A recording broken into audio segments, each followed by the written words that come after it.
Here is the completed circuit. So here's the proximity sensor. You have this wire running from 5 volts to the power. You have ground running to ground. Here I'm using pins 10 and 9. So 10 is running to the echo, which is the third one over, the echo port. And then number 9 is running to the trigger, which is the second one. We have the wire that's running 5 volts into this, going up into the proximity through this first one, and then we have ground connected to this last one. Here's my circuit. Here's the proximity sensor. Here is the code that's been uploaded, and here's it running.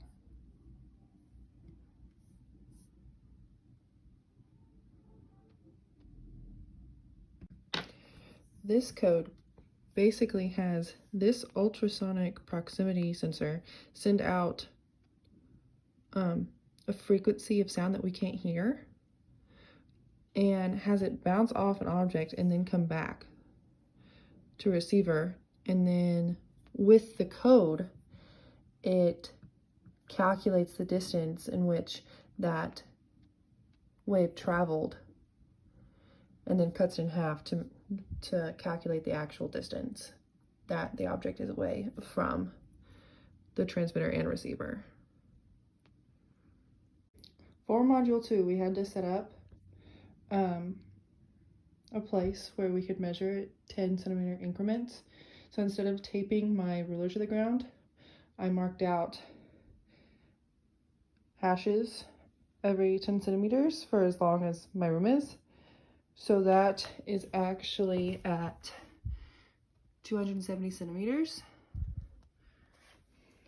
Oh, they're going underneath my desk.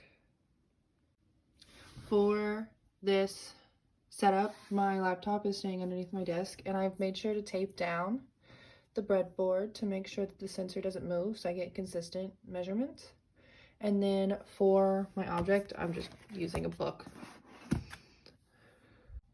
Here, I'm in the middle of trial 1.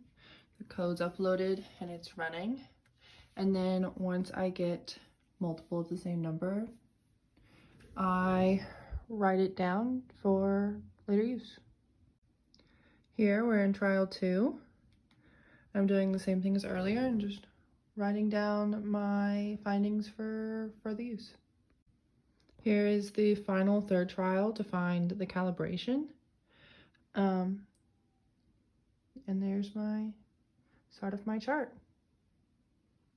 Here is the last trial, the first one after adding in the calibration.